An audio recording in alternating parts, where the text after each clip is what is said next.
Oke, baik rekan-rekan sekalian, kita akan mulai perkuliahan pada pagi hari ini. Kita akan masuk di pembahasan yang salah satu pembahasan yang inti, yaitu kita di sini ya, di kebenaran ilmiah.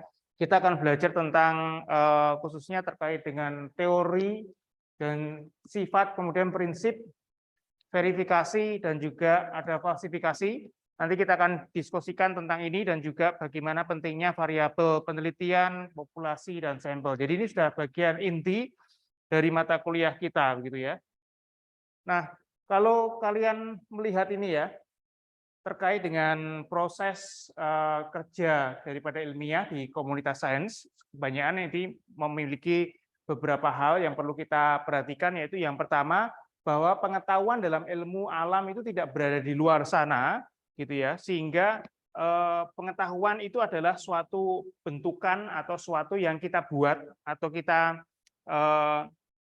hasilkan dari aktivitas ilmiah yang dilakukan oleh para peneliti, termasuk kita semua, mahasiswa, Anda sekalian yang nanti akan terlibat di dalam aktivitas riset, terutama ketika melakukan penelitian tugas akhir dan skripsi. Nah, kemudian kalau kita perhatikan bahwa pengetahuan itu kita tahu semua bahwa setiap pengetahuan sains itu merupakan hasil riset sehingga sifatnya adalah tentatif, akan ada perbaikan-perbaikan dan merupakan suatu hal yang kita bisa pegang dalam arti tertentu, begitu ya. Apa namanya? Dalam arti di mana dapat direplikasi dari satu laboratorium dengan laboratorium lain, dapat direplikasi berdasarkan waktu yang berbeda, tetapi dapat mudah untuk diperbaiki kembali sehingga sifatnya adalah tentatif. Dan kalau kita perhatikan penggunaan daripada statistika itu sangat penting sekali, sehingga menggunakan logika antara lain yang kita pelajari adalah menggunakan penalaran induktif statistika itu sangat penting sekali. Oleh sebab itu terkait dengan pernyataan yang berupa perkiraan, gitu ya, pernyataan yang berupa perkiraan, tetapi kita akan nanti membahas tentang bagaimana perkiraan itu kita lakukan verifikasi ataukah dengan menggunakan metode yang lain. Nah, kemudian nilai perkiraan atau suatu pernyataan itu memiliki nilai perkiraan yang tinggi, itu disebut sebagai dalam tanda kutip itu adalah benar, begitu ya. Tetapi kata benar sendiri itu sebenarnya di dalam khususnya di dalam kita ya, food technology atau food science yang sangat erat kaitannya dengan kimia, gitu ya, itu adalah lebih sifatnya adalah bermanfaat. Jadi kita bermanfaat atau tidak. Kalian bisa mengetahui misalnya dari asam, ya, asam itu kalian bisa dekati dengan asam misalnya teori Lewis atau ada Bronsted, ya, Lowry, ada juga pendekatan yang berbeda. Pendekatannya bukan berarti kalau kita mendekati dengan Lewis itu berarti salah, ya, Bronsted-nya dan sebagainya. Jadi itu bukan suatu pendekatan yang saling bertentangan, tetapi bermanfaat. Mana yang lebih bermanfaat? Kalau kalian membicarakan tentang suatu perubahan kimia, maka kalian akan lebih prefer menggunakan pendekatan Lewis, gitu ya. Karena pendekatan Lewis kita lihat adalah suatu bahasa itu adalah suatu memiliki elektron, ya, sehingga dapat didonasikan kemudian kepada suatu asam tertentu, gitu ya. Nah, terjadi suatu reaksi, misalnya suatu reaksi oksidasi kah, gitu ya, di dalam kita membuat suatu lipida itu berubah, gitu ya. Nah, itu adalah asas manfaat daripada suatu kebenaran. Kalau kita menggunakan reaksi-reaksi, misalnya kita gunakan untuk titrasi dan sebagainya, gitu ya, maka kita mendekatannya bukan pendekatan Lewis, tetapi pendekatan ke Bronsted-Lowry terkait dengan titrasi, begitu. Nah, itu adalah terkait dengan kalau kita mempelajari tentang sains, gitu ya, kebenaran sains atau lebih didekati sebagai suatu kebermanfaatan. Nah, kalau kita perhatikan ada kata verifikasi. Nah, zaman dulu itu hampir semua kita membahas tentang verifikasi daripada daripada suatu hipotesa atau suatu teori sains, sebelum dari orang ini ya, orang ini Popper ya, sebelum orang ini berkata bahwa verifikasi itu tidak dapat dilakukan secara filsafat, gitu ya, secara filosofis, secara landasan filosofis itu tidak akan mungkin dilakukan, gitu ya. Jadi pada zaman dulu orang mencoba untuk melakukan suatu verifikasi terhadap suatu teori tertentu, misalnya verifikasi terhadap teori evolusi, terhadap teori apa saja, gitu ya, hingga Karl Popper itu mengatakan bahwa science as falsification. Nah, falsification di sini tidak dimengerti sebagai falsification berupa suatu manipulasi ya. Kalau itu memang suatu terkait dengan etika, sains, etika. Kalian sudah belajar tentang etika ya. Istilahnya bukan hal tentang bagaimana memanipulasi data sehingga menghasilkan suatu hal yang salah ya, tetapi falsifikasi itu dilakukan, prinsip falsifikasi itu adalah berlaku sebagai suatu sistem pembuktian salah atau penyangkalan dari sesuatu hipotesa atau teori. Teori di dalam sains itu dapat dikatakan teori apabila dia dapat diungkapkan kesalahannya. Begitu istilahnya ya. Jadi kalau kita lihat, kalau berbeda dengan verifikasi, tujuan daripada verifikasi adalah pembuktian kebenarannya. Tetapi tujuan daripada falsification adalah untuk mengungkapkan, membuktikan kesalahannya dari mana. Nah, ketika di dalam kita melakukan suatu riset, yang kalian lakukan, yang kalian uji nanti, yang kalian lakukan di dalam, kalian nanti akan masuk di dalam prelim, kemudian kalian akan mendesain suatu metode, maka yang kalian lakukan adalah bukan untuk memverifikasi itu.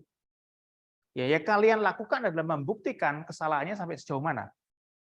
Gitu ya. Jadi ini kalian ingat, yang kalian lakukan bukan untuk memverifikasi bahwa saya berhasil menghasilkan suatu produk tertentu, bukan.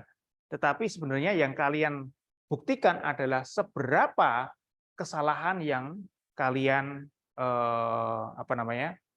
identifikasi dari suatu produk tertentu di dalam food technology tertentu, kalian mengubah sesuatu dan sebagainya. Nah, oleh sebab itu biasanya zaman dulu, biasanya kalau kita lihat observasi ya, kemudian dari observasi ini menghasilkan teori, maka kita mempelajari minggu-minggu sebelumnya itu adalah terkait dengan penalaran induksi yang kita semua lakukan. Sains yang ada kita itu adalah observasi kemudian menjadi teoritis. Kemudian kalau kita perhatikan dari teori menghasilkan prediksi atau hipotesis itu merupakan penalaran induksi, ya deduksi ya. Nah, tetapi kalau kita perhatikan di sini ada suatu perubahan, ya perubahan bahwa bukan menggunakan induksi tetapi menggunakan falsifikasi. Jadi kita harus berubah sekarang bagaimana kita membuat penalaran kita ya. Penalaran yang kalian belajar hanya deduksi dan induksi saja. Sekarang kita belajar bagaimana kalian melakukan konsep dengan menggunakan prinsip falsifikasi yang sekarang dilakukan oleh semua ya. Sejak Pak Popper ini maka semua sains berubah ya, paradigmanya berubah.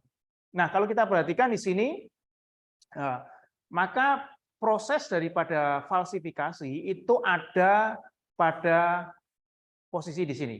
Ya, di sini adalah posisi antara realitas yang fenomena yang kita pelajari, kemudian di sini adalah bagaimana itu bekerja, ya, ilmu pengetahuan itu ditulis atau objek atau knowledge. Istilahnya yang terrecord, yang ada di dalam suatu teori, kemudian di sini adalah terkait dengan kita sendiri, bagaimana kita memahami dan bagaimana kita mendapatkan baik itu menerima baik itu dari realitas yang ada maupun dari teori yang ada. Nah, proses pengujian itu ada di sini. Jadi ada persis terkait dengan observasi yang ada, baik itu observasi secara fenomena yang kita observasi maupun kita observasi suatu teori-teori yang ada. Begitu. Nah, yang kita uji adalah terkait dengan hipotesa, ya, hipotesa. Kalian sudah mempelajari tentang bagaimana merumuskan suatu masalah, kemudian kalian belajar bagaimana membuat suatu hipotesa. Nah, sekarang kita akan menguji bagaimana hipotesa tersebut. Nah, sebelumnya kalau kita perhatikan, ini adalah prinsip daripada falsifikasi.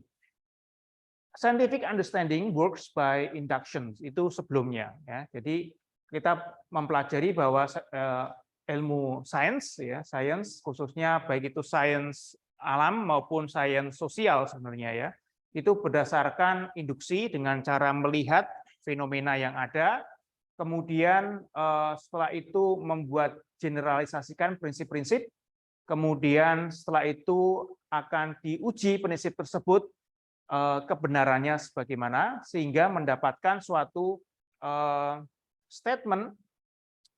Ternyata bukan kita mencari kebenarannya, tetapi yang kita cari adalah kita disprove, gitu ya, supaya kita meyakinkan bahwa realitas daripada statement, ya, itu benar-benar mempelajari tentang realitas yang ada dan itu harus dapat difalsifikasi. Contohnya semacam ini. Ya, di dalam food science, ya, contohnya, ya. All bread nourishes. Jadi kalian membuat suatu makanan atau dough-nya dan sebagainya, kalian mengatakan hipotesisnya adalah ini loh, hasilnya itu akan sangat bermanfaat bagi nutrisi. Maka ini adalah konsep yang awal, ya. Bagaimana kalian memverifikasi bahwa produk roti yang kalian bikin itu dapat diverifikasi, istilahnya itu menjadikan tubuh menjadi sehat. Maka yang kalian lakukan adalah kalian mengukur tinggi badan dan sebagainya. Itu adalah proses verifikasi. Ya, verifikasi apakah dia benar atau tidak. Tetapi sebenarnya yang dilakukan, yang harus kalian lakukan bukan semacam itu, tetapi ini, ya, all bread nourishes except the bread produced in this particular way. Jadi kalian harus membuat sesuatu yang disprove bahwa bahwa roti-roti yang lain itu menjadikan tubuh menjadi sehat, begitu ya. Jadi ini harus dibuktikan. Ini adalah prinsip daripada falsifikasi. Nah, bagaimana kita mengujinya, gitu ya? Bagaimana kita menguji suatu hipotesis dengan metode falsifikasi tersebut? Kita mengetahui suatu hipotesis, ya, hipotesis secara umum lebih dulu, ya. Namanya adalah working hypothesis, gitu ya. Hipotesis working hypothesis contohnya adalah plants with different fertilizers will grow to different heights. Itu adalah hipotesisnya. Nah, hipotesis ini kita ambil, makanya kita namakan working hypothesis. Step pertama kita harus membuat null hypothesis, ya. Maka H0 adalah mu1 sama dengan mu2 sama dengan mu3 dan selanjutnya. Atau kalau kita bisa bikinkan adalah semacam ini, there will be no difference among the groups of plants, ya. Itu adalah null hypothesisnya. Ya, berarti kan plants with different fertilizer will grow to different heights. Maka H0-nya adalah there will be no difference among the groups of plants. Mengapa kita melakukan ini? Ya, kita melakukan ini karena kita menggunakan prinsip falsifikasi. Ya, jadi kalau kita lihat di sini, Karl Popper discovered that we can conclusively confirm a hypothesis, but we can conclusively negate one. Nah, oleh sebab itu, tahap pertama adalah kita membuat null hypothesis supaya kita dapat secara efektif itu kita dapat melakukan oposisi terhadap working hypothesis tadi. Nah, tujuannya, ya, the hope is that based on the strength of the data, we will be able to negate or reject, ya, the null hypothesis and accept the alternate hypothesis. Itu adalah tujuannya semacam itu. Jadi kalian selama ini sebenarnya saya giring untuk mempelajari bagaimana caranya falsification. Ya, kalian kan sudah membuat bagaimana null hypothesis, kemudian alternate hypothesis. Nah, setelah kalian membuat null hypothesis, maka step selanjutnya adalah alternate hypothesis. Ya, atau HA di sini ya. Atau kalian bisa membuatnya adalah H1 ya, sama aja. Ini adalah null hypothesis. Kalau di dalam statistika null hypothesis, maka yang kalian uji itu adalah mean value, ya, apa istilahnya rata-rata, ya rata-rata. Mean value artinya all plants of with different fertilizer will grow different heights. Ya, tadi kan H0-nya kan there will be no difference among groups of plants, ya. Berarti yang diuji adalah plants-nya kan, betul kan? Yang kalian uji kan tumbuhannya kan ya. Maka mean value daripada ketinggian tanaman itu kalau pada null hypothesis sama semua. Sama semua ya. Kalau kita perhatikan. Ini adalah secara statistikanya. Sekarang kita masuk ke alternatif hypothesis. Nah, alternatif hypothesis itu berarti terkait dengan treatment level means not all equals. Ya, tadi kan all equals, berarti not all equals. Itu adalah alternative hypothesis. Tetapi harus kalian perhatikan bagaimana caranya. Caranya adalah ketika null hypothesis kalian punya H0 mu1 sama dengan mu2 sama dengan mu3 pada alternative hypothesis, maka yang kalian lakukan adalah mu1 tidak sama dengan mu2 sama dengan mu3 atau mu1 sama dengan mu2 tidak sama dengan mu3. Demikian selanjutnya. Nah, itu contohnya. Tadi adalah matematisnya ya, matematisnya. Kalian bisa bikin kalimatnya seperti apa? Contohnya adalah mu1 tidak sama dengan mu2 tetapi sama dengan yang lain. Ya, atau adalah mu-t. Contohnya adalah fertilizer ya. Fertilizer nomor 1 may result in plants that are really tall, but fertilizer 2 and 3 and the plants will with no fertilizer don't differ from one another. Dari sini dapat dimengerti rekan-rekan sekalian. Ini sudah merancang, sebenarnya kita tidak sadar ya, saya kirim kalian sudah dalam merancang penelitian. Ini sudah masuk di dalam rancangan penelitian ini. Jadi ketika kalian mau meneliti sesuatu, kalian mau meneliti tentang plants with different fertilizer will grow to different heights, maka step pertama kalian bikin H0 lebih dahulu. Kemudian setelah itu step kedua kalian bikin alternative hypothesis, dan inilah yang kalian akan uji. Kalian akan menguji ini.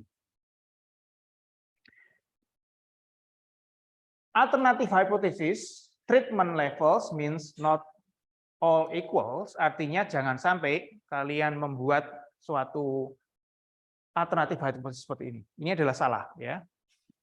Karena artinya seluruhnya berbeda. Ya, seluruhnya berbeda artinya kalian tidak bisa menghitung ya.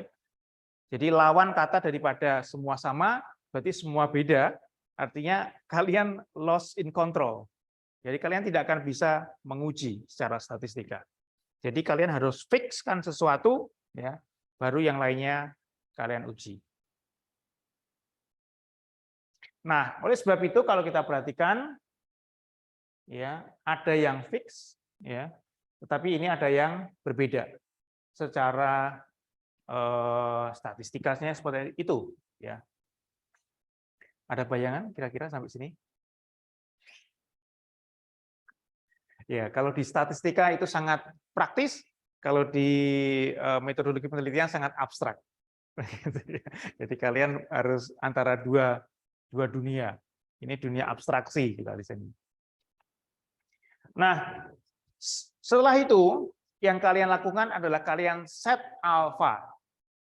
Nilai alfa itu adalah level significance level, yaitu tingkat signifikansi. Artinya apa? Bahwa kalian harus menetapkan seberapa signifikan value itu akan berbeda. Ya, karena berbeda tadi kan nilai mean value rata-ratanya. Ya, seberapa signifikan perbedaan itu? Maka kita membuat semacam ini, ada reality apabila H0 is true, kemudian apabila H0 is false, gitu ya. Kemudian decision-nya apa, kita bisa accept atau reject. Accept itu berarti ini, ya. Accept di sini otomatis kalau kita reject dan H0 false berarti correct, benar ya. Nah, di sini ada namanya alpha dan ada namanya beta. Alpha itu berarti adalah atau significant level, ya. Significant level artinya adalah probabilitas kalian mereject H0 atau hipotesis 0 ketika H0 itu betul. Ya. Berarti artinya adalah there's a difference when there is none.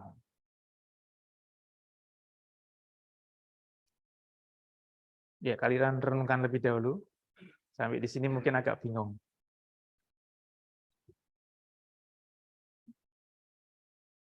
Kalian sudah belajar ini sampai ini di statistik? Sudah sampai ya? Oh, berarti sudah mudeng berarti kalian ya.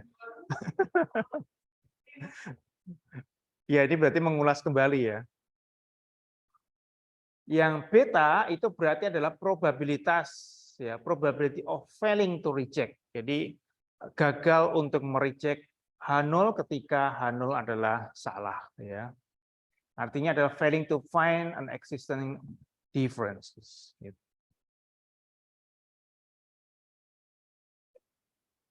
Alpha itu berapa nilainya rata-rata? 0,05 ya, 0,05. Nah, significance level 0,05. Ada namanya confidence level, beda lagi ya. Jadi sebenarnya terkait alpha itu adalah threshold value untuk kalian bisa menjudge nilai statistika itu adalah statistika yang signifikan. Langkah berikutnya kalian akan collect data, kemudian kalian lakukan analisis. Ya, ada dua analisis yang kalian bisa lakukan. Sebenarnya ada banyak sekali tipe analisis ya. Mungkin anak kalian bisa belajar adalah T, ya, test atau F test. Ya, banyak yang menggunakan F test. F test itu adalah F statistik atau ANOVA yang bisa direkomendasikan. Karena kalau ANOVA itu kalian bisa tidak hanya dua saja, ya, tetapi kalian bisa banyak. Kemudian setelah itu step yang keenam, kalian construct acceptance dan rejection region. Di mana gitu ya. Nah, dengan menggunakan statistika itu biasanya kalian bisa melakukan ini sehingga kalian dengan software kalian bisa mendapatkan mana F criticals atau F alpha-nya gitu ya. Sebagai reminder di sini kalian lihat critical value is a minimum value for the test statistic for us to be able to reject the null hypothesis ya. Kemudian F alpha itu ada di situ, ya itu adalah perbatasan sebenarnya, perbatasan antara acceptance sama rejection.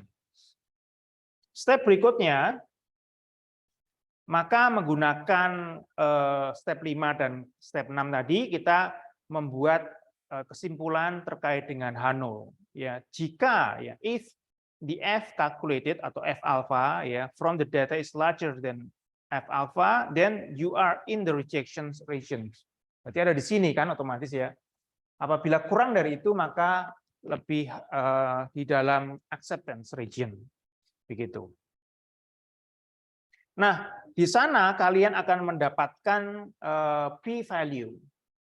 Kalian coba cek lagi, kalian sudah belajar p-value juga ya?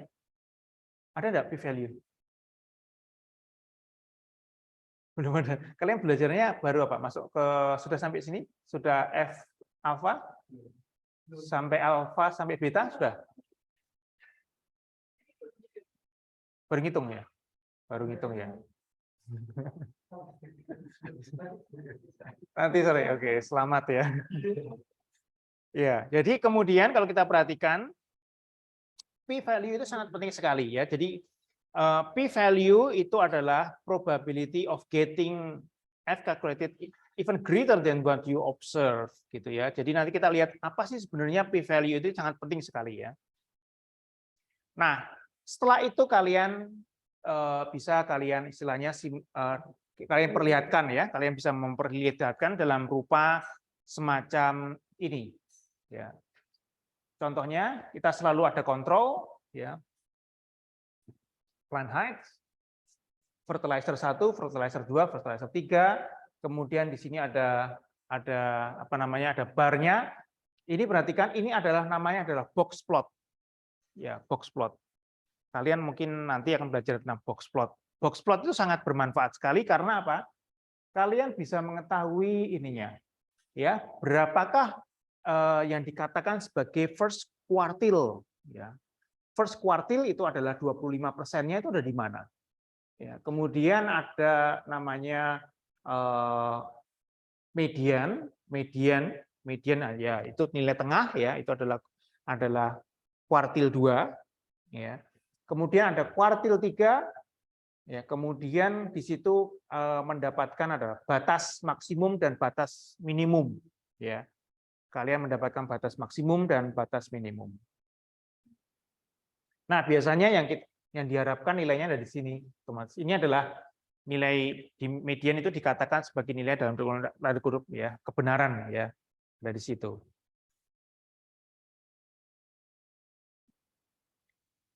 Nah, ada hal yang kalian perlu pertimbangkan di dalam kalian melakukan pengujian hipotesis, yaitu variabel. Variabel di dalam riset. Apakah itu variabel? Variabel ada dua, ya paling tidak ya. Ada variabel yang bergantung atau dependent, ada variabel yang tidak bergantung atau independent. Dependent variable atau variabel yang bergantung artinya adalah apa? Kira-kira yang mengalami perubahan atau yang menyebabkan perubahan? Yang mengalami perubahan atau yang kalau independen yang menyebabkan perubahan itu atau yang tidak menyebabkan atau mengalami perubahan itu? Yang menyebabkan ya. Jadi independen selalu yang menyebabkan. Sedangkan dependent namanya aja dependent ya, berarti dia akan mendapatkan perubahan sendiri. Contohnya di sini kalau kita punya research question-nya adalah do tomatoes grow faster under fluorescence, incandescence or natural lights, maka independent variable-nya adalah type of lights. Jadi kita punya 3 macam cahaya, cahaya fluorescence, cahaya incandescence sama cahaya yang alami gitu ya. Kemudian tanaman kita taruh di situ, kita sinari, kita lihat rate of growth of tomato plants itu menjadi dependent variables. Sebenarnya ada satu variables yang menarik adalah variables. Kalian nanti mau coba mencari ya. Antara dependent sama independent itu ada satu variabel di tengahnya itu yang mengakibatkan apa namanya interferensi. Ya, nanti kalian coba cari tahu itu variabel apa itu. Saya tidak ungkapkan di sini karena di sini adalah hitam putih ya. Tetapi kalau kalian masuk di dalam penelitian, kalian akan masuk bukan di hitam putih tapi di abu-abu, di tengah-tengah. Jadi di real life itu biasanya tidak hitam putih, ini adalah hitam putih. Which one is dependent and which one independent variables?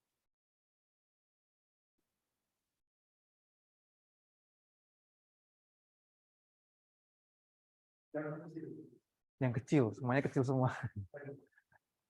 Yang ada pada sumbu X atau sumbu Y?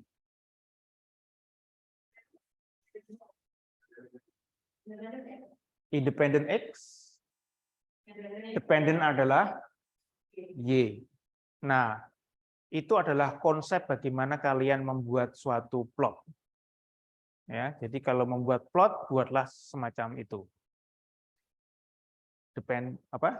Sini adalah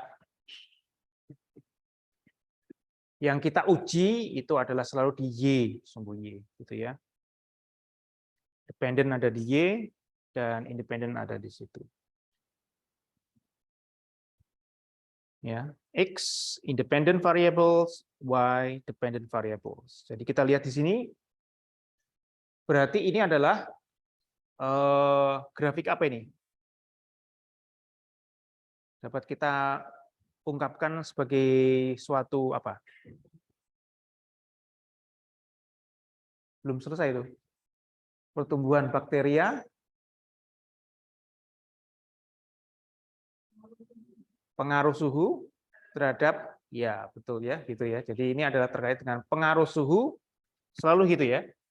Pengaruh sesuatu independence terhadap dependence. Selalu begitu. Kalian kalau membuat captions, ya ini sudah kita lompat-lompat ya. Sebenarnya kalian di sini juga belajar tentang bagaimana menulis captions di dalam itu. Perhatikan tadi ya formulasinya. Populasi, variabel. Nah, sekarang kalian juga ada items yang kedua adalah terkait dengan populasi. Populasi berbeda dengan sampel. Jadi sampel itu adalah bagian dari populasi tersebut. Tetapi kalian harus mendefine target population.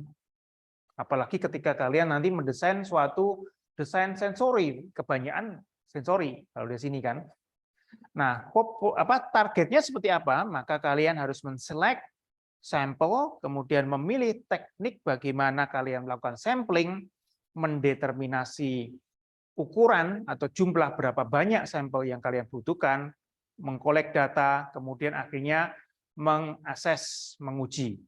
Bagaimana menguji? Sebenarnya kita mulai dari belakang dulu ya. Tadi adalah kita menguji hipotesis, kemudian kita membuat suatu pendekatan-pendekatan hipotesisnya, kemudian, nah sekarang adalah permasalahannya adalah bagaimana populasinya. Misalnya contohnya, kalian ingin membuat suatu produk, misalnya apa? Membuat suatu produk minuman apa namanya? Minuman bernutrisi ya dan berenergi misalnya ya. Maka target kalian populasinya terhadap apa? Mungkin terhadap terhadap anak muda itu apa gitu ya. Mungkin dari umur sekian sampai sekian, apakah kalian targetnya pada suatu populasi tertentu, maka itu akan menentukan sampelnya yang kalian akan ambil. Jadi biasanya kalau pengalaman saya sebagai dosen itu kebanyakan kalian terjebak pada sampling lebih dahulu, akhirnya setelah ditanya ini targetnya untuk siapa gitu ya. Ini tidak bisa dijawab karena kalian random aja, karena random kalian minta anak-anak UC untuk semuanya. Padahal anak UC itu juga banyak gitu ya. Kalian tetapkan dulu populasinya. Nah, ada kaitan yang tadi itu, alfa dan beta terhadap populasi. Kita perhatikan, alfa itu adalah probabilitas Anda mereject H0 ketika H0 adalah benar, dan beta adalah probabilitas untuk menggagalkan, untuk mereject H0 ketika H0 adalah salah. Jadi kalau kita perhatikan, ketika nilai daripada alfa itu turun, maka nilai beta naik. Nah, untuk dapat minimizing ya, boost minimizing tadi, maka kita memerlukan banyak sekali sampel size. Semakin banyak sampel size-nya, kita semakin banyak mendapatkan nilai yang bagus sekali. Maka di sini didapatkan nama confidence, nilai kepercayaan. Berapa tinggi sih nilai kepercayaan daripada hasil riset kalian, atau kalian bisa mendesain itu ya dengan nilai kepercayaan seberapa, itu adalah 1 minus alfa. Power atau kekuatan adalah probability of correctly rejecting a false null hypothesis, itu adalah 1 minus beta. Jadi nilai 1 minus alfa sama 1 minus beta ini sangat penting sekali ya. Dan itu menentukan populasinya dan juga menentukan otomatis sampel size ya terutama ya. Nah, di dalam statistika ada 4 parameter yang saling berinteraksi. Yang pertama adalah alpha, yaitu confidence level, kemudian beta atau power khususnya terkait dengan failure, kemudian efek daripada size itu adalah meaningful difference between samples. Jadi kita melihat perbedaan ya, Perbedaan di sini adalah perbedaan apa, rekan-rekan sekalian? Perbedaan nilai apa?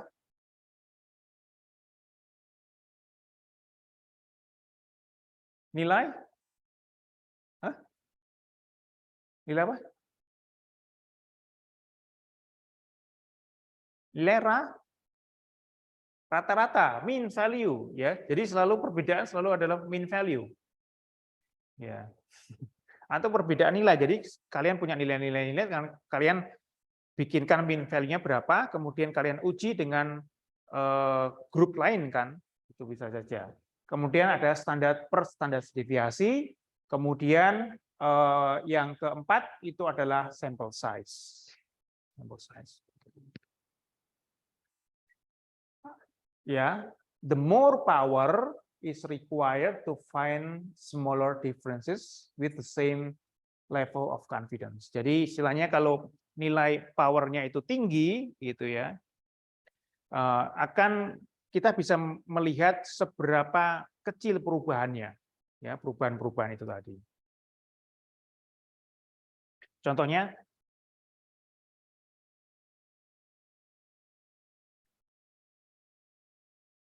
ini kan, ini adalah perubahannya tadi.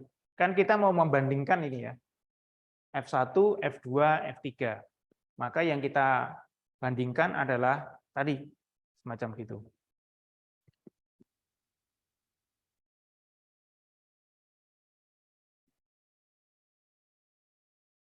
Jadi, kalian harus menemukan istilahnya berapakah sample size sehingga kalian mendapatkan sufficient power yang ya for given alpha, kemudian standar deviasi dan juga size of difference. Nah, ini adalah kalau kita perhatikan ini adalah antara power dan size of difference. Kalau kita perhatikan power semakin tinggi itu didapatkan ketika jumlah daripada responden, konsumer ini ya, responden itu semakin naik ya. Nilainya semakin naik, tentunya powernya akan semakin baik, semakin tinggi. Nah, reason to increase sample size. The more confidence, artinya jika nilai 1 minus alfa itu kalian inginkan, ya, maka kalian membutuhkan sample size yang lebih besar. The more you want to protect from failure, artinya 1 minus beta, itu the more sample size yang dibutuhkan. The more difficult to conclude that small differences are significant difference, so require larger sample size. Gitu istilahnya ya. Jadi istilahnya kita semakin sample size-nya semakin besar, semakin baik. Ini adalah kaitan antara populasi dan sample size. Kalau kalian ingin mentarget, kalian menggunakan sample size seberapa dengan confidence levelnya berapa persen dan juga margin error-nya gitu, kalian mendapatkan angka semacam ini. Ini adalah angka ya. Jadi kalau kita perhatikan misalnya kalian ingin mentarget populasi size-nya sebesar 2.500 ya.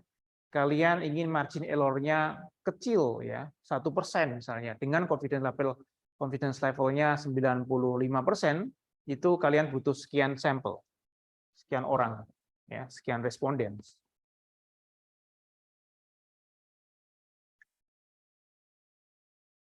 Nah, pertanyaan saya, ketika kalian melakukan uji responsinasi ya, uji responsi, kira-kira ada berapa orang sih yang bagus? Kenapa angka 30 keluar?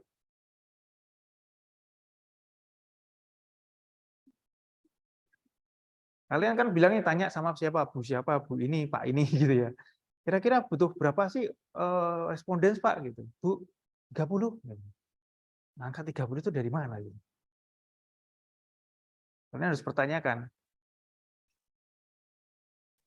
apakah kalian sudah mendapatkan confidence level 1 minus alfa yang kalian inginkan, atau alfa yang kalian inginkan, bisa enggak dengan 30? Ya, pertanyaannya sebenarnya kalau kembali ke saya adalah, kamu ingin target populasi berapa orang? Gitu. Ini kalau umum ya, kalau general ya. Tetapi kalau memang kan di dalam aturan untuk apa namanya responsi sensori itu kan ada kaitan dengan ada apa namanya respondens apa terlatih, semi terlatih dan tidak terlatih gitu ya. Nah, kira-kira coba kalian pikirkan nanti 30 orang itu munculnya seperti apa? Nah, ini ada aturan general dari jurnal ini. Kalian bisa menggunakan jurnal ini. Ya. Ini adalah jurnal yang mengatakan bahwa dari variabilitas yang digunakan di dalam studi sini, ini dia menggunakan apa namanya tertutup di sini ya.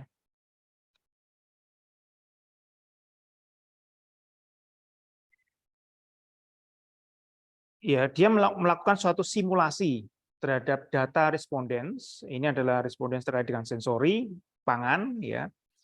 Nah, itu dia menggunakan nilai, kalian bisa baca ini nanti secara baca sendiri ya, tapi dia jurnalnya memberikan suggestions kalau secara umum sampel size itu adalah 40 sampai 100. Ya, 40 sampai 100 itu dikatakan memiliki nilai perbedaan yang baik, yang cukup baik 0,6 ya. Ketika 40 dan kemudian kalau ketika 100 itu dia bisa difference-nya bisa 0,8 gitu ya, 0,8 artinya dia bisa membedakan cukup baik gitu ya. Bisa dibedakan cukup baik nilainya. Ini adalah jurnal yang kalian nanti perlu baca dan nanti kalian pertimbangkan. Ada tugas dari saya. Kita sampai jam pukul berapa? 11.50 ya. 11.40 ya. 11.40 ya. 11.40. Kalian bikin buat suatu kelompok ya, kemudian 4 kelompok ya dibaginya. Kemudian ada sebenarnya ada bagaimana cara melakukan sampling. Kalian tadi sudah belajar tentang bagaimana pentingnya sampling ya, pentingnya sample size daripada sampel. Tapi bagaimana caranya kita melakukan sampling? Nah, itu ada 4 sebenarnya, ada simple random sampling, ada systematic sampling, ada stratified sampling, ada cluster sampling. Tugas kalian adalah kalian membuat PPT terdiri dari ada pengertian, syarat alasan, kelebihan dan kekurangan, prosedur penarikannya bagaimana, kemudian contoh kasus. Ya, kalian kerjakan nanti sampai pukul 11.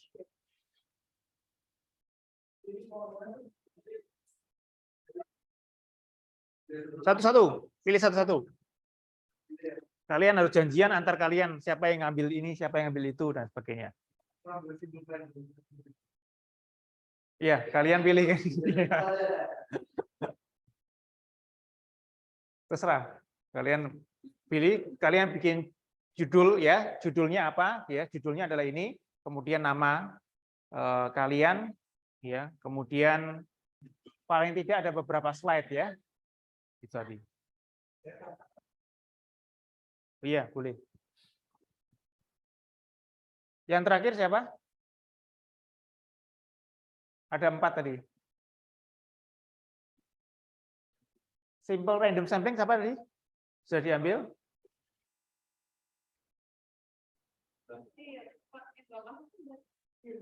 Iya, yang tidak masuk ya.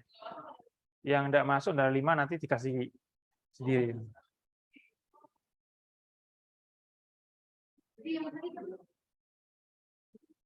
Ya, jadi kalian dapat privilege di sini memilih yang mereka harus apa? Gitu ya. Berarti yang di sini ada 3 ya. Ada 3 kelompok ya. 3 kelompok yang terakhir sana. 3 kelompok di sini ngajak anak yang mana aja? Yang 3 kelompok di sini, yang berarti kelompok yang tidak dapat, yang kelompok 4 itu adalah yang 4 ya, cluster ya. Oke, ya kalian silakan mengerjakan sekarang.